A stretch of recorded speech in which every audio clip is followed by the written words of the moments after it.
Welcome to Hindi to meaning. इस video में हम बात करेंगे सरकारिया आयोग के बारे में। इस आयोग से जुड़ा हुआ एक प्रश्न हाल ही में हरियाणा के पीसीएस एग्जाम्स में पूछा गया है। तो चलिए जानते हैं कि ये सरकारिया आयोग आखिर था क्या। तो दोस्तों, हुआ क्या, वर्ष 1983 से पूर्व भारत में केंद्र सरकार और राज्य सरकारों के बीच मतभेद बहुत ज़्यादा होने लगे थे।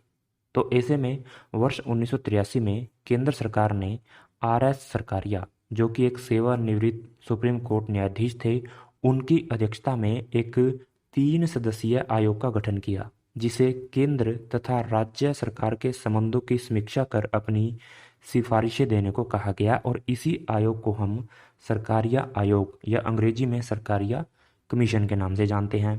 अब देखते हैं कि इसने जो अपनी रिपोर्ट पेश की वो कैसी थी। सरकारिया आयोग की जो रिपोर्ट है वो जनवरी 1988 में आई, सबसे पहली बात। दूसरी बात, यह 1600 पन्नों की रिपोर्ट थी और इसमें 247 सिफारिशें की गई थी, जो कि 19 चैप्टर में समेटी गई थी।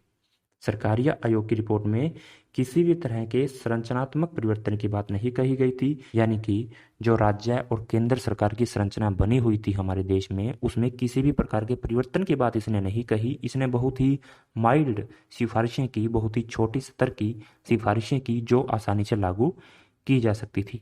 और इन सिफारिशों की जो संख्या थी वो भी अच्छी खासी थी। कुल 247 सिफारिशें यहाँ पर थी। तो इनमें से हम कुछ मुख्य सिफारिशों की बात करते हैं जो एग्जामिनेशन की दृष्टि से हमें जानना महत्वपूर्ण है। तो सबसे पहली सिफारिश जो सरकारिया आयोग ने की वो राज्यपाल को लेकर की।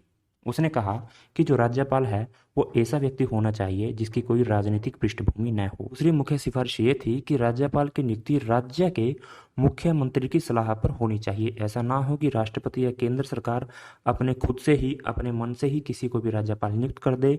किसी व्यक्ति को राज्यपाल नियुक्त किए जाने से पूर्व उस राज्य के मुख्यमंत्री से सलाह की जानी चाहिए जिस राज्य में उस राज्यपाल को नियुक्त किया जा रहा है। तो यहाँ पर मुख्यमंत्री की सलाह लेने की सिफारिश की गई। सरकारिया आयोग ने कहा कि मुख्यमंत्री की सलाह ली जानी चाहिए राज्यपाल की नियुक्ति से पूर्व। इसके बाद इस आयोग ने कहा कि राज्यपाल का कार्यकाल 5 वर्षों का होना चाहिए। हालांकि भारत के संविधान के अनुच्छेद 156 में यह पहले से ही प्रावधान है कि राज्यपाल का जो कार्यकाल है वो 5 वर्षों तक का होगा, लेकिन अक्सर ऐसा होता है कि जब केंद्र में नई सरकार आती है तो वो राज्यपालों की अदला बदली करने लगती है। तो यहाँ पर इस आयोग ने कहा कि यदि एक बार किसी व्यक्ति को राज्यपाल बना दिया गया है तो उसे 5 वर्षों तक उस पद से नहीं हटाया जाना चाहिए। यदि राज्यपाल को हटाना है तो इसका आधार संवैधानिक नियमों का उल्लंघन होना चाहिए। यदि किसी राज्यपाल ने संवैधानिक नियमों का उल्लंघन किया है तभी उसे उसके पद से हटाया जाना चाहिए। इसके अतिरिक्त किसी भी राजनीतिक इत्यादि कारणों से राज्यपाल को हटाया नहीं जाना चाहिए। ये थी सरकारिया आयोग की अगली सिफारिश। इसके बाद इसने कहा कि अनुच्छेद 356 जो राष्ट्रपति शासन से संबंधित है, इसका प्रयोग सबसे अंत में होना चाहिए, क्योंकि राष्ट्रपति शासन राज्य सरकारों की शक्ति को खत्म कर राज्य का पूरा संचालन केंद्र के हाथ में दे देता है। इसलिए राज्य सरकारों को यह अपने अधिकारों का हनन लग सकता है। इसलिए राष्ट्रपति शासन को सबसे अंत में लगाया जाना चाहिए, वो भी जब तब ये लगे कि अब इस राज्य में राज्य सरकार चलाने के काबिल नहीं रही है। और साथ ही राज्य में राष्ट्रपति शासन लगाने से पूर्व राज्यों को चेतावनी दी जानी चाहिए, राज्य सरकारों को चेतावनी दी जानी चाहिए। और अंत में, बिल्कुल अंत में ही राष्ट्रपति शासन का जो प्रयोग है वो किया जाना चाहिए। इसके बाद जब तक राष्ट्रहित में कोई बड़ा कारण न हो तब तक केंद्र सरकार समवर्ती सूची को राज्यों के पास रहने दे।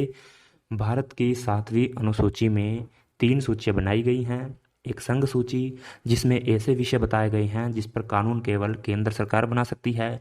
दूसरी है राज्य सूची जिसमें ऐसे विषय दिए गए हैं जिस पर कानून केवल राज्य सरकार बना सकती है। और समवर्ती सूची यानी कि ऐसी सूची जिस पर केंद्र और राज्य दोनों कानून बना सकते हैं, लेकिन यदि दोनों कानून में टकराव होता है तो केंद्र सरकार के कानून को वरीयता दी जाती है। तो ऐसे में जो तीसरी समवर्ती सूची है उसका प्रयोग केंद्र सरकार को केवल तभी करना चाहिए जब कोई बड़ा राष्ट्रहित इसमें हो, अदरवाइज उसे समवर्ती सूची राज्यों के पास ही रहने देनी चाहिए। तो अब देखते हैं कि सरकारिया आयोग का निष्कर्ष क्या निकला। दरअसल सरकारिया आयोग की 60 सिफारिशों को छोड़कर बाकी सभी सिफारिशें मान ली गई। अब तक 108 सिफारिशों को कार्यान्वित किया जा चुका है और 87 की अनुशंसा पर विचार किया जा रहा है। सरकार या आयोग की सिफारिशों के आधार पर बहुत से कदम उठाए गए हैं। इनमें से एक कदम है आयोग की सिफारिशों के आधार पर अंतर्राज्यीय परिषद की स्थापना।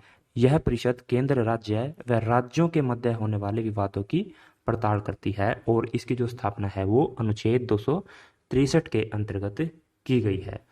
तो जब भी केंद्र और राज्य के बीच के संबंधों की बात की जाती है और उन्हें सुधारने की बात की जाती है तो सरकार या आयोग द्वारा दी गई सिफारिशों का आज भी प्रयोग किया जाता है। तो दोस्तों, उम्मीद है आपको सरकार या आयोग के बारे में स्पष्ट जानकारी मिल गई होगी। इस तरह की और वीडियोस देखने के लिए आप इस चैनल को सब्सक्राइब कर सकते हैं। फिलहाल इस वीडियो में इतना ही। Thanks for watching. जय हिंद।